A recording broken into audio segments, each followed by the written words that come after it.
Welcome to Fraser 365. I'm Chris Montgomery, and today we're taking a look at the minor prophets of the Old Testament and asking God to speak to us through His Word. Thanks for joining us. Welcome to Day 50 of the Minor Prophets. Today we start our study of Joel with a devotion titled Lessons from Locust. David M. Levi once said, Joel was not swapping war stories with the elders of Judah, nor was he speaking about a nation destroyed by the ravages of war, but in a sense, something worse. He was prophetically sounding out a message from God concerning an awesome plague which was about to totally devastate Judah.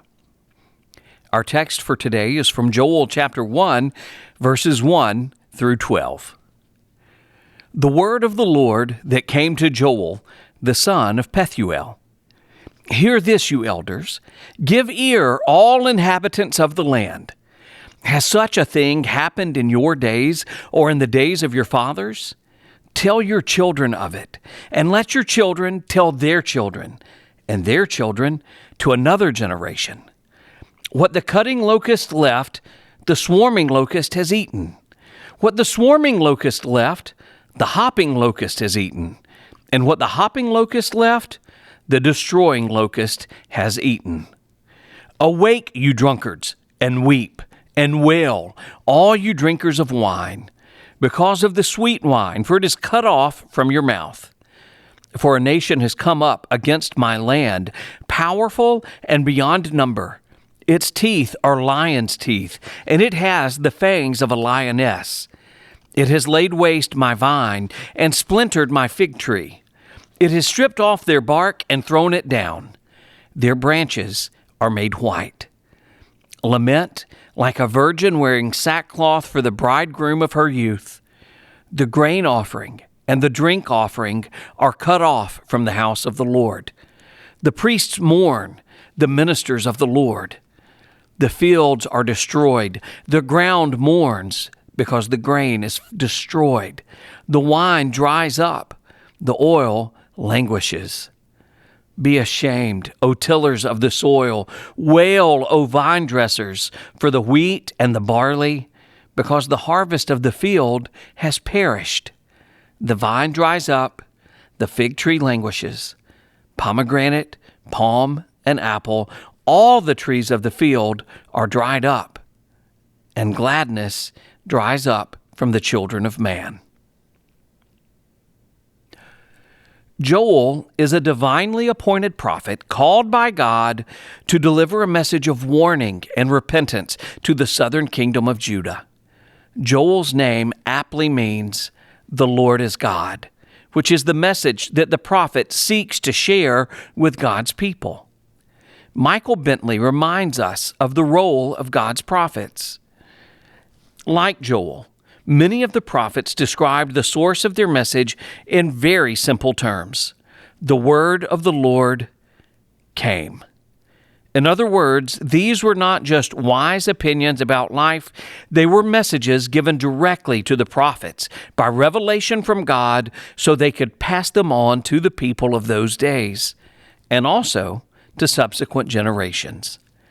Joel addresses God's warning to the elders and all the inhabitants of the land. That's in verse 2. He follows his short greeting with a question, emphasizing that what they are about to experience is unlike anything they have ever known. It will be of such dimension, duration, and destruction that they must tell their children about it and pass it down to future generations. David Levi shares the biblical importance of generational reminders. Moses had instructed Israel to rehearse the works of God to their children. That's from Deuteronomy chapter 4, verse 9, and chapter 6, verses 6 and 7, for two reasons. First, so they might remember the goodness and mercy of God toward them in times of their disobedience. Second, to remind them that God would judge sin if they became disobedient. That's from Leviticus 26 and also Deuteronomy 28. Tell ye your children of it, and their children another generation, said Joel, in order that they might learn to be obedient to the Lord. Joel chapter 1, verse 4 introduces the plague of locusts. 4 descriptive words for locust are found in this verse: cutting, swarming, hopping, and destroying. Some scholars believe these refer to the various stages of growth seen in locusts. Others connect these 4 words to 4 different world empires. However, in general, these locusts convey the idea of successive swarms of locusts that utterly destroy the land. If one stage of locust leaves anything behind, the next in the procession will finish the destruction. According to Exodus chapter 10, verses 1 through 20, one swarm of locusts can devastate a land. So 4 swarms display God's utter annihilation of Judah.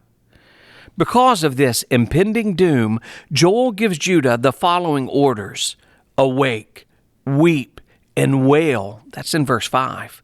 Lament in verse 8, and be ashamed, verse 11. The powerful imagery of locusts that described God's judgment upon His people because of their sin should lead to a wake-up call of mourning and repentance. Utter destruction by repeated invasions should get Judah's attention and cause them to return to God. Some questions to consider. How does Joel's name carry the primary message that the nation of Judah needs to hear?